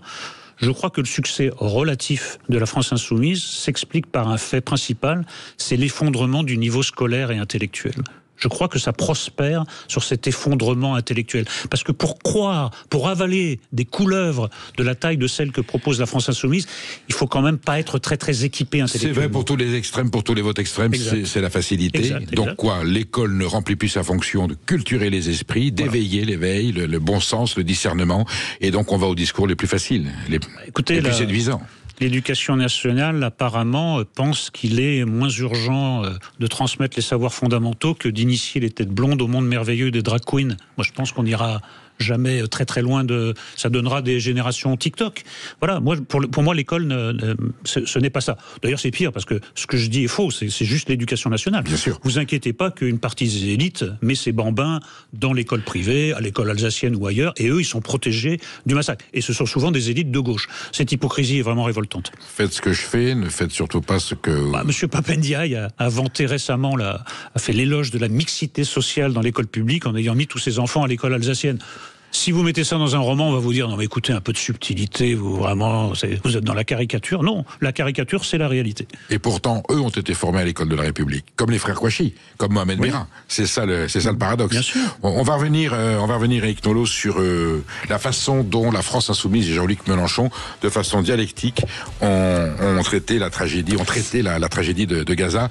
C'est là aussi, c'est quand même stupéfiant. Et l'aplomb avec lequel ils assument cette analyse très très particulière. Julien. À tout de suite. Jean-Luc Mélenchon, La République, est-ce vraiment lui? Dites-nous ce que vous en pensez au 0826 300 300. N'hésitez pas à interpeller notre invité Éric Nolot. À tout de suite sur Sud Radio. Midi 14h, Sud Radio, la France dans tous ses états. Éric Nolot, dans La République, c'est lui, portrait au Noliol, je disais, de Jean-Luc Mélenchon. Vous mettez le doigt sur quelque chose d'édifiant. Je n'ai que 66 ans. Vous avez connu comme moi l'histoire de France. Le deuxième conflit mondial et la Shoah et l'Holocauste ne sont pas si lointains. Nous vivons avec des gens qui l'ont connu. L'antisémitisme est un fléau ancien, structurel, j'allais dire, de l'histoire de France. Et là, vous mettez le doigt sur quelque chose de fantastique. C'est le grand remplacement. Alors, pas celui de Camus. On pourra en parler une autre fois si vous revenez. L'antisémitisme de droite, historique, celui qui était dans le musée, installé, qui a été à l'origine de la tragédie de 40, de cette confusion et des césures, l'affaire Dreyfus, voilà. Il est remplacé, mais alors tranquillement, de façon magistrale, notoire, et j'allais dire plus ou moins accepté par l'antisémitisme de gauche. Comment cette métamorphose, cette épouvantable métamorphose, avec ce que l'on sait aujourd'hui, avec les images de Gaza, on les a pu s'installer dans certaines consciences françaises avec la bénédiction de gens qui sont des gens de gauche, des républicains, défenseurs de la liberté et de la justice. Expliquez-moi ce miracle, parce que c'est un miracle. D'abord, il faut rappeler qu'en effet, que si l'antisémitisme a été longtemps de droite et d'extrême droite, il était quand même très vivace à gauche. Hein. La gauche a réussi à effacer des épisodes un peu fâcheux. Parmi les antisémites assez notoires, il y a eu Jaurès quand même. Hein. Voilà, Jaurès qui après c'est un peu recentré et qui a essayé de faire oublier ça, mais Jaurès a même été suspendu de l'Assemblée nationale pour propos antisémites. Tout à fait. Et nous avons deux grands leaders de la collaboration de Vichy, Déa et Doriot, socialistes, communistes. Pierre Laval aussi, voilà. Et ils venaient de la gauche, hein, ils venaient pas de la droite. Vous avez aussi des propos antisémites assez virulents du côté de Marx. Donc en fait, bon. Mais alors maintenant, ce qui se passe, c'est qu'en effet, c'est le même processus que celui qu'on a évoqué tout à l'heure, c'est que l'Israélien, le juif, est considéré comme un occidental. Et l'occidental est par définition coupable. Il opprime les orientaux, ou alors les gens du Sud, ça dépend comment on divise le monde. C'est un homme blanc de 50 ans, lui aussi. Voilà. Donc vous avez ces scènes absolument inouïes dans Paris, où vous avez des petites femmes très propres sur elles, qui roulent à bicyclette, qui descendent de la bicyclette pour arracher les affiches des otages retenus, retenus à Gaza, parmi lesquels des enfants d'1 an. Et voilà. Pourquoi ? Parce qu'elles se disent, du fond de leur bêtise et de leur comportement abject, qu'en fait, elles prennent le parti des opprimés contre les oppresseurs. Le juif, même quand il est victime d'un pogrom, il reste un oppresseur. Et d'ailleurs, ce qui est particulièrement frappant, c'est le point de vue des féministes. Une femme violée, si elle est juive, elle n'est pas vraiment violée, en réalité. C'est pas la bonne victime. Alors, on va tomber dans la nuance, et vous êtes comme vous êtes, je vous considère comme philosophe de la politique française et de cette sociologie politique. Est-ce qu'il faut faire la nuance entre, dans l'esprit des gens qui sont dans l'ignardise, ils sont antisémites raciaux, est-ce qu'ils sont antisionistes, est-ce qu'ils sont anti-israéliens, est-ce qu'on part du principe que tout juif français qui dénonce le 7 octobre est finalement un militant israélien pro Netanyahou. Est-ce que la confusion, elle est à ce niveau-là, ou elle est portée à ce niveau-là? Oui, je pense qu'elle est portée à ce niveau-là. D'ailleurs, vous avez vu qu'on s'en prend aux juifs français de manière indistincte. Avant de s'en prendre à des juifs français, on leur demande pas si vous êtes-vous pro Netanyahou ou anti Netanyahou, qu'est-ce que vous pensez du 7 octobre. Vous êtes juif, vous êtes coupable. D'ailleurs, c'est si vrai que moi j'habite dans un quartier où il y a depuis très longtemps une communauté juive importante. Chaque fois qu'un Français juif s'adresse à moi, c'est pour me dire à chaque fois la même chose. J'ai peur, je me sens menacé. Ils sont menacés en tant que juifs. On leur demande pas ce qu'ils pensent. C'est le fait d'être juifs qui leur vaut ces menaces. Pour autant, est-ce qu'on peut considérer que certains de nos compatriotes français juifs ont commis l'erreur, parce que le 7 octobre était la pire abomination depuis la Shoah, de défendre aveuglement le gouvernement Netanyahou et les méthodes de Tsahal dans la bande de Gaza, parce que l'éradication du Hamas est une priorité, sauf que ce qui s'est passé ensuite, ce drame humain de l'éradication des Palestiniens à Gaza, a engendré une solidarité aveugle de certains juifs de France avec le gouvernement Netanyahou. C'est ça qui a pu créer une confusion aussi. Est-ce qu'ils ont eu une maladresse de leur part? D'abord, d'après ce que je vois, d'après mes conversations, c'est très clivé, comme c'est clivé en Israël, où la politique de Netanyahou, y compris à Gaza, fait l'objet de de manifestation, de contestation, d'opposition politique. Faut le dire. Moi, je vous dirais que la grande faute des Juifs français, pour moi, c'est pas celle-là. C'est la grande faute des Juifs français, c'est d'avoir soutenu, au nom de l'antiracisme, des gens qui ne rêvaient que de les égorger. En réalité, voilà le résultat. D'ailleurs, ils commencent à en prendre conscience. Moi, j'étais très frappé par une tribune d'Ariane Nouchkine, donc représentante vraiment de grandes femmes de théâtre, etc., qui publie une tribune en disant on s'est peut-être trompé. En fait, à force de dire aux gens qui ne subissaient pas ce qu'ils subissaient, qui ne voyaient pas ce qu'ils ne voyaient pas, nous avons fait le jeu de nos ennemis. Oui, vous avez soutenu, mesdames et messieurs, des gens qui ne rêvent que de vous égorger. C'est le moment de vous poser des questions. Ouais. Avec ce gigantesque paradoxe, Éric Nolot, qu'aujourd'hui c'est l'extrême droite française qui défend, j'allais dire, la cause des Juifs de France et d'Israël, et que c'est la gauche qui, au contraire, les condamne. Voilà. J'en viens à la troisième chose que me disent ces Français juifs de mon quartier. La troisième chose qu'ils me disent, c'est soit ils votent RN, soit ils votent Zemmour. Ce qui, pour des gens de notre génération, on a presque le même âge, est absolument insensé. Il y a 30 ans, c'était inimaginable. Il y a 30 ans, le synonyme exact d'antisémite, c'était Le Pen. C'est simple. Maintenant, le synonyme d'antisémite, c'est Mélenchon et la France insoumise qui ont fait de l'antisémitisme l'outil de conquête du pouvoir. Extraordinaire métamorphose. En l'espace d'une génération. On a Sophie qui nous appelle de Biarritz. Sophie, vous êtes en ligne avec nous? Vous avez une question à poser à Éric Nolot? On vous écoute, Sophie. Bonjour. Avant de poser ma question, je voudrais remercier Éric Nolot, parce qu'il est pour moi l'intellectuel, l'honnête homme intellectuel tel que je le conçois et que je l'aime. Et son émission avec Éric Zemmour, en face de qui il n'avait absolument au début aucun atome crochu et aucun point commun, était une émission qui ouvrait les esprits, et je l'en remercie pour ça. Merci, chère Sophie. Voilà, alors maintenant ma question, c'est, vous l'avez un petit peu ébauché tout à l'heure, si Mélenchon passe, moi je quitte la France. Donc, ça fait beaucoup de monde qui s'en va. Dans le cas de différentes victoires de Le Pen, Bardella ou Mélenchon, il ne va plus rester beaucoup de Français. Non, mais votre question est légitime, tout à fait. Juste un mot. Moi, je suis une Française rance. J'ai la France collée à mes semelles, mais là, trop, c'est trop. Vous faites allusion à une déclaration du grand ami de Éric Nolot, qui était Philippe Solers, qui parlait de la France-rance. Bien entendu, au contraire, oui, Philippe Solers l'a dénoncé. Donc, vous assumez cette rancitude de la France. Mais moi, je l'assume. Et merci beaucoup à Éric d'être ce qu'il est. Voilà. Éric Nolot. D'abord, chère Sophie, vous ne devriez pas quitter Biarritz. Parce que moi, ça a été un déchirement pour moi de quitter Biarritz, où j'ai passé mon enfance et mon adolescence. Donc, rester à Biarritz, quel que soit le résultat de 2024. Alors, moi qui suis de Cibourg, je me mets avec vous. Voilà, exactement. D'ailleurs, c'est une région qui est un peu épargnée par les mots dont nous parlons. Pas entièrement, mais un peu. Parce qu'il y a des valeurs. Parce que les Basques ont des valeurs et des principes. Après, moi, je comprends votre tentation, parce que c'est la tentation de millions de Français. Le problème, c'est que j'ai l'impression que nous sommes beaucoup à très mal vivre cette période, mais pour l'instant, le premier réflexe, c'est d'essayer de se sauver et de sauver ses enfants, en gros, quoi. Alors, soit en partant, soit en trouvant un arrière-pays. Alors, ça peut être le Pays Basque, ça peut être la Corse, des régions un petit peu épargnées. Moi, j'oscille entre les deux, entre le découragement. Vous savez, j'ai fondé un parti pour rire qui s'appelle le Parti Foutuiste, dont la devise est c'est foutu. Et puis, je reste quand même offensif. Je me bats parce que je suis comme vous. La France, c'est pas rien. C'est un grand pays. C'est une grande civilisation. Nous sommes comptables de ce qui nous a précédés. Et moi, je ne veux pas laisser les clés de la France à quelqu'un qui veut détruire tout ce qui nous est cher. Voilà, je me battrai quand même. Bravo, je pense comme vous, bien sûr. Merci Sophie, Éric Nolot, aujourd'hui, Mélenchon représente quand même un espoir pour, j'allais dire, ce qui reste de la gauche. Le leurre du Front populaire et du Front républicain qui a créé. N'oublions pas que le drame de la dissolution, c'est pas la dissolution en soi qui était illégitime, qui avait une creusette, c'est le Front républicain qui en a résulté, puisque Monsieur Attal, on suppose que le président de la République, vous comptez sur une majorité RN à l'Assemblée nationale, il leur filait le bébé ou la patate chaude. Gabriel Attal en décide autrement, Mélenchon monte dans le train, et on a aujourd'hui une Assemblée nationale ingouvernable, inconciliable, et je pense que c'est irréversible. Est-ce qu'il y a un espoir à gauche aujourd'hui qui subsiste dans le paysage politique français ? Je parle à l'homme de gauche que vous êtes, parce que je crois que vous l'assumez, que vous l'êtes. Mais moi, je l'assume. Je crois à certaines grandes idées qui sont plutôt classées à gauche, la laïcité, la République, etc., mais sur des idées auxquelles peuvent adhérer des tas de gens de gauche, de droite ou sans étiquette. Enfin, ça me paraît être des valeurs quand même très, très importantes.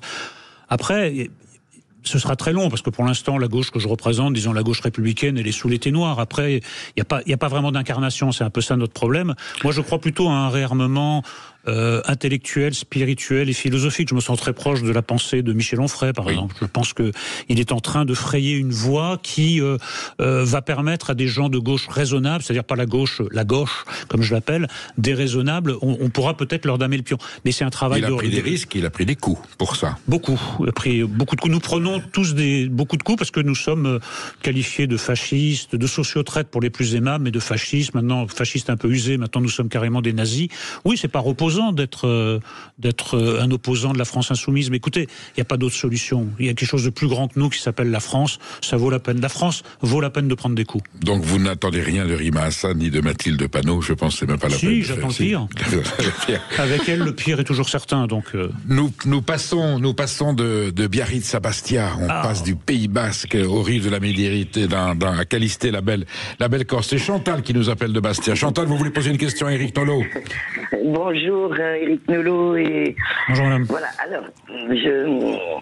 alors moi je me pose la question, parce que moi la France insoumise, j'étais allé voir Mélenchon en 2012 en meeting parce que je suis une femme curieuse. Je suis rentré dans son meeting, je connaissais pas son programme, je suis sorti, je ne connaissais toujours pas son programme.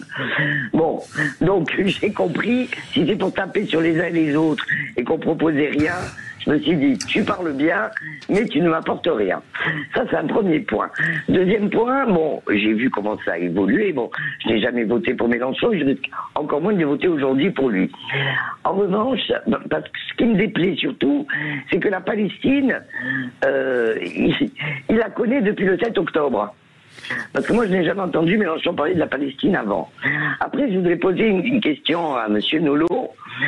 Est-ce que défendre la Palestine, comme a fait le président, renaître un pays palestinien, fait de nous des antisémites? Parce que c'est vrai que dès qu'on parle de la Palestine, on est ou pour ou contre les Israéliens. Et c'est tout à fait vrai ce que vous avez dit tout à l'heure, M. Nolot. Il y a quand même beaucoup d'Israéliens qui manifestent contre M. Netanyahou. Et il ne faudrait pas confondre M. Netanyahou avec tous les Juifs du monde et avec tous les Israéliens. On vous a compris. Comment ne pas tomber dans le piège, Éric Nolot? C'est la question que vous pose Chantal. D'abord, à propos du meeting de Jean-Luc Mélenchon, il y a tout de même un programme chez Jean-Luc Mélenchon très clair, c'est le programme de destruction. Il faut détruire la France, la République, la civilisation. C'est ambitieux. Évidemment, ça ne mène nulle part, mais enfin, c'est quand même très ambitieux. Ensuite, écoutez... D'autres n'auraient pas osé. D'autres dans l'histoire n'auraient pas osé aller jusque-là. Non, mais en effet, mais écoutez, il a trouvé un créneau. Ils ont rêvé peut-être, mais ils n'ont pas formulé. Oui, il a trouvé un créneau. Bon, écoutez, moi, c'est pas le mien, mais comme on l'aura compris. Après, en effet, écoutez, sur cette histoire de guerre immémoriale entre Palestiniens et Israéliens, il faut avoir le courage de dire la vérité. Il faut avoir le courage de dire que les pogroms ont été des actes les plus abominables commis depuis très longtemps, et que de l'autre côté, le sort de la population palestinienne est absolument effroyable. C'est-à-dire ce que subit la population civile de Gaza est absolument effroyable. Moi, j'ai pas de mal à dire les deux choses. Vous êtes pour les deux États ou non? Est-ce que vous êtes pour les deux États? Je pense que voilà, on peut considérer. Et je pense que c'est très mal parti cette solution. Voilà. Là, oui, bien sûr. Très très mal parti. Ensuite, voilà, moi, je crois qu'il faut arrêter d'être dans cette position hémiplégique où les uns sont les victimes et pas les autres. Il y a des victimes du côté israélien, du côté palestinien, mais moi j'estime que dans les deux cas, le responsable est le Hamas. Le Hamas a pris en otage la population civile de Gaza et s'en sert comme bouclier humain. Donc, et les premières victimes du Hamas, ce sont les Palestiniens eux-mêmes. Mais évidemment, puis vous avez vu comment ils procèdent à l'épuration. Alors là, la justice est expéditive. Ils vont les sortir et ils les fusillent une balle dans la nuque en place publique. Et on jette les homosexuels oui, non, mais ce sont des gens épouvantables. Alors après, si vous voulez, il y a quand même autre chose, c'est que maintenant, on l'a bien vu lors des dernières élections européennes, avec l'irruption de Rima Hassan, là, plus rien ne compte, la France ne compte pas, l'Europe ne compte pas, c'est que la Palestine. Rima Hassan ne vous parle que de la Palestine, elle ne connaît rien à la France, vous l'interrogez sur des sujets extrêmement primaires, elle ne peut pas vous répondre. Donc en fait, de manière littérale, même sans charge polémique, la France insoumise est devenue un parti de l'étranger. Voilà, il faut le dire. C'est un parti de l'étranger. On continue à en parler avec vous dans quelques instants. Et n'hésitez pas à nous appeler au 0826 300 300. On est ensemble jusqu'à 14h. À tout de suite. Radio, la France dans tous ses états. Nous sommes avec Éric Nolot, auteur de La République, c'est lui, édité chez Fayard. Alors je parlais de Noliol parce que ce brûlot, mon cher, ce réquisitoire, cet inventaire des évolutions, voilà, et ce portrait, cette enquête, ce que vous voulez, il est quand même très bien écrit avec les mots qu'il faut. On sent quand même que vous êtes éprouvé, blessé, indigné surtout par certaines choses. C'est vrai. Parce qu'à un moment donné, on sent que vous avez partagé des valeurs avec Jean-Luc Mélenchon, que pour vous c'est plus qu'un revirement, c'est un reniement, c'est une trahison. Il y a des formules délicieuses. Alors au parfum de la rose, cette gauche-là préfère les pestilences mêlées du mégot d'un vieux cigare cubain, des remugles inavouables des Vespasiennes et l'opium en suspension du nouveau peuple. C'est délicieux. Ça résume exactement ce qui se passe actuellement. Pour autant, cher Éric Nolot, il faut prévoir l'avenir. Oui.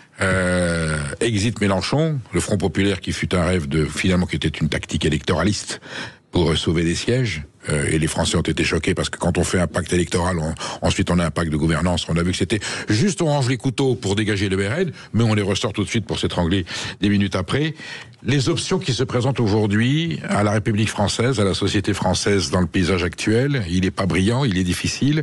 Les deux extrêmes, c'est Le Pen et Mélenchon, Le Pen ou Bardella, Édouard Philippe ou Olivier Faure, Glucksmann ou Bardella. Je pense pas. Alors je fais appel à un jeu simple à l'électeur Éric Nolot.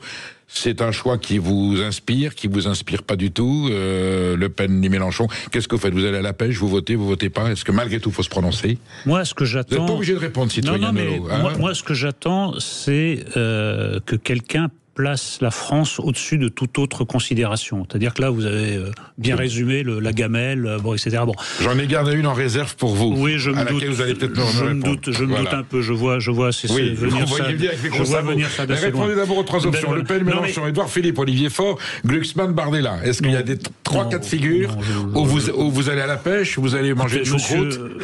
Édouard Philippe, l'avantage, c'est que c'est comme un épisode de Derrick, on sait par avance qu'il va rien se passer. Donc ça, c'est déjà ça. Bon, en plus, Monsieur Philippe vous explique que lui, il est très copain avec les communistes. Bon, 100 millions de morts, il y a un parti qui porte encore le nom de 100 millions de morts, il trouve ça très bien. Donc il n'y a rien à attendre. Alors face à Olivier Faure, écoutez, franchement, écoutez, cet homme, en fait, n'a qu'une seule boussole, c'est la gamelle. Enfin, la sienne. Donc, dès qu'il sent qu'il est un peu chaud... Le siège et la gamelle. Vous pourriez faire un roman, d'ailleurs, Le siège et la gamelle. Mais c'est ça. En fait, c'est ça. En fait, si... le siège de Monsieur Faure ne tenait pas si fort au soutien de la France Insoumise, l'histoire serait différente. Mais il veut absolument, il sait rien faire d'autre, Monsieur Faure. Donc si vous lui enlevez son siège de député, il va faire une dépression, quoi. Donc non, j'attends rien de. J'attends rien. Le gouvernement en haleine, vous vous rendez compte qu'il a la survie du gouvernement entre ses mains. Ça c'est extraordinaire. Ah non, mais là, il y a une forme de génie. C'est la première fois qu'un parti gouverne la France sans soutien ni participation. Il y a une forme de génie, un peu involontaire, mais une forme de génie. Avec 1,7% à la présidentielle, c'est extraordinaire. Monsieur Glucksmann... Alors Glucksmann Bardella, face à face Glucksmann Bardella. Non, je ne sais pas ce que pense Monsieur Glucksmann. Bon. À un moment, il était allié avec Monsieur Mélenchon, qui lui est le soutien de toutes les dictatures, alors que Monsieur Glucksmann est un militant anti-totalitaire. Je vous ai soupçonné à un moment donné de vous dire par dépit, c'est peut-être finalement si avec ça, j'irai peut-être chez Glucksmann. Mais vous avez l'air de dire que non. Écoutez, je sens pas, j'attends de sentir une fibre existentielle. Et surtout, je crois, vraiment profondément, mais c'est quelque chose qui monte en France beaucoup, c'est que on ne sortira pas de ce marasme par des mesurettes, vous savez ce qui se passe dans le budget, alors on va augmenter ça de 0,3%, puis ça on va le baisser de 0,2%. On sent bien qu'il faut une rupture. Il faut quelque chose, repartir sur des bases complètement différentes. Et parmi les noms que vous avez cités, je ne vois pas cette tentative de rupture. Ça, c'était la partie facile de cet interrogatoire. Donc là, maintenant, on va parler Maintenant, je vais faire appel à Aragon. Je vais vous faire un interrogatoire à la Rose El Reseda. Je vais vous parler de celui qui croyait au ciel et celui qui n'y croyait pas. Au demeurant, merveilleux poème, Éric Nolot. Magnifique. De profonde actualité. Alors, je vous ferai le scénario. Deuxième tour de la présidentielle, François Ruffin, Éric Zemmour. Alors, celui avec lequel vous êtes amis, vous la suivez avec un courage, une dignité exceptionnelle, et celui qui pourrait plutôt correspondre à votre sensibilité politique. Qu'est-ce que vous faites ce jour-là au deuxième tour? Ah mais non, mais là, j'hésite pas une seconde, je vote Zemmour. face à Ruffin. Ah bah évidemment. Enfin, écoutez, Ruffin... Donc même lui qui s'est battu contre, qui essaie de limiter les dégâts de la Mélenchonie. Vous n'y croyez pas vous-même, mon cher Perico. Vous avez vu ce qu'il a dit? Ce qu'il a dit. Non, mais non, vous avez le droit de jouer ce jeu, je comprends. Mais simplement, vous avez vu ce qui s'était passé quand Ruffin a dit, oui, enfin, toutes ces questions sociétales, c'est pas trop notre ADN, il faudrait plutôt s'occuper des prolos. Le lendemain, Madame Chikiro a sorti le martinet, lui a mis 2 petits coups, et il est revenu, non, je me suis trompé, je connaissais pas assez mes dossiers. C'est avec ça que vous voulez redresser la France?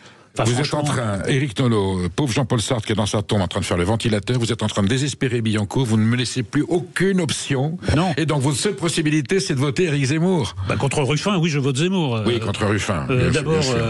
D'abord parce que mes liens d'amitié avec Zemmour j'en ai jamais fait mystère. Et ensuite parce que Monsieur Ruffin s'est quand même mis dans la roue de Monsieur Mélenchon pendant des années. Alors maintenant, il estime que c'est peut-être plus payant pour lui de sortir un peu de sa roue. Moi, ça m'intéresse pas. Ces jeux politiciens ne m'intéressent pas. La politicaillerie ne m'intéresse pas. Il est insupportable, Éric Zemmour. Alors, vous l'avez vu hier soir sur... Quand on l'écoute, on dit mais c'est frappé au coin du bon sens. Oui. Alors malgré tout, ensuite, ces fins de phrase sur ses positions, sur la religion, sur l'Occident, voilà, elles peuvent être contestables, elles sont sujets à un débat politique très beau. Évidemment. Mais en même temps, alors là, je lui applique totalement la phrase de Fabius sur Le Pen. Il pose de très bonnes questions. Et votre problème, c'est que vous êtes en train de me dire, oui, mais il apporte aussi de très bonnes réponses. Oui. Mais non, mais c'est pas ça. C'est que au moins il pose le débat à la bonne hauteur. Je pense qu'il pose le débat à la hauteur existentielle. On va le recevoir, ici. J'espère l'avoir, je vais le questionner. Vous allez passer un bon moment. Demandez-lui si au 2e tour, entre Ruffin et Nolot, il vote pour Nolot. Éric Zemmour est l'invité de Sud Radio lundi, je précise, dans la matinale, justement. Non, mais simplement, il pose ça à la bonne hauteur. Son dernier livre, La messe n'est pas dite, est remarquable de ce point de vue-là, parce que c'est un livre radical, au sens littéral de radical, c'est-à-dire qu'il va aux racines du mal et du malaise français. Moi, je peux plus entendre les gens qui vous proposent de tout changer sans rien changer. Lui, au moins, il y a une approche radicale. Je vous dis pas qu'il a toutes les bonnes solutions. Je vous dis simplement que, en tout cas, il pose le débat à son bon niveau, et je crois que c'est le seul aujourd'hui. Je vais vous poser une question plus personnelle. C'est normal que je vous taquine un petit peu. Bien sûr. On a parlé de choses qui sont très graves et très sérieuses. On n'est pas là pour plaisanter. Je me souviens d'Éric Nolot du temps de Pierre Jourde. Moi, j'étais admiratif. Vous défendiez la langue française.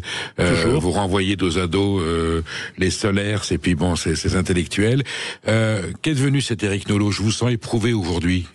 Comme si vous aviez détourné ce combat pour vous occuper de choses dont vous n'avez pas forcément envie de vous occuper, mais que vous êtes obligé de dénoncer. Bon, il y a un peu de ça, mais enfin, vous savez... je continue mon travail de critique littéraire dans le JDD. Là, je vais vous quitter à regret, évidemment, mais je vais m'enfermer avec un livre et mes chats. Bien sûr. Ce qui est ma véritable vocation. Moi, je suis un homme à chat et à livre. Simplement... Il y a quelque chose qui s'appelle la France. Moi, ça me tient à cœur. Je suis l'héritier de siècles de civilisation qu'un certain parti veut détruire. Si vous levez pas pour ça, si vous quittez pas vos chats et vos livres quelques heures par jour pour ça, c'est un peu à désespérer. Est-ce que je peux vous dire avec beaucoup d'affection, il y a un peu d'Yves Duteil en vous, dans sa chanson, la langue de chez nous, la langue française. Je sais que vous êtes un amoureux de la langue française. Moi, totalement. Est-ce que l'espoir que nous avons aujourd'hui dans ce marasme, dans ce merdier épouvantable avec vous êtes pessimiste, ça j'ai compris. Voilà. Je voudrais vous redonner du cœur. Est-ce que de la langue française, le peuple français et ceux qui aiment la France vont pouvoir trouver une énergie, un espoir, un rêve qui nous dit non, la France continuera à vivre parce qu'elle a sa langue? J'aimerais le croire. Après, quand lors de la cérémonie d'ouverture des Jeux Olympiques, vous mettez en exemple de langue française Aya Nakamura qui chante en volapük. C'est la diversité. Le volapük, c'est pas la diversité. Et quand vous la faites danser devant l'Académie française pour bien montrer que maintenant c'est le volapük qui doit s'imposer comme langue universelle et non pas le français, écoutez, je trouve le symbole un peu fâcheux. Non, la seule chose... Ce qui me désespère le plus, c'est que j'ai l'impression que dans une partie des Français, il y a une forme d'acquiescement collectif à notre déclin.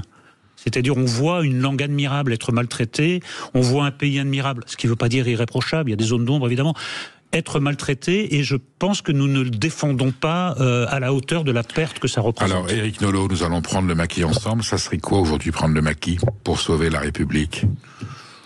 Le maquis, c'est un peu ce qu'ont fait, par exemple, des moines pendant les grandes périodes de régression. Ils se sont enfermés avec les livres, ils ont gardé en dépôt la civilisation en attendant des jours meilleurs. Quand les jours meilleurs sont arrivés, ils avaient conservé la civilisation. Moi, je veille sur ma bibliothèque à l'aide de mes 2 chats fidèles et j'attends les jours meilleurs. Mais je suis, en tout cas pour l'avenir proche et même le moyen terme, je suis extrêmement pessimiste. un déclin qui pour l'instant me paraît irréversible. Je suis désolé, j'aimerais terminer par une note optimiste, mais ce serait trahir ma pensée. On va garder de l'Aragon, donc aux jours d'orage succéderont les jours orange, et puis on gardera l'espoir. Voilà, bon, mais on en est là. Éric Nolot, vous êtes le témoin d'une époque, un témoin sans concession. Votre ouvrage, La République, c'est lui, portrait au noliol de Jean-Luc Mélenchon. J'espère qu'il le lira, parce que je suis sûr qu'il va trouver des moments où il va se dire, mais qu'est-ce qu'il est génial, cet Éric Nolot. Comment il fait tout ça. À l'exprimer publiquement. Merci d'être venu, et merci on aura l'occasion de faire appel à votre connaissance pour décrypter l'actualité de ce pays que nous aimons tant et pour lequel nous donnerons notre vie, parce que nous sommes valtériens malgré tout au départ.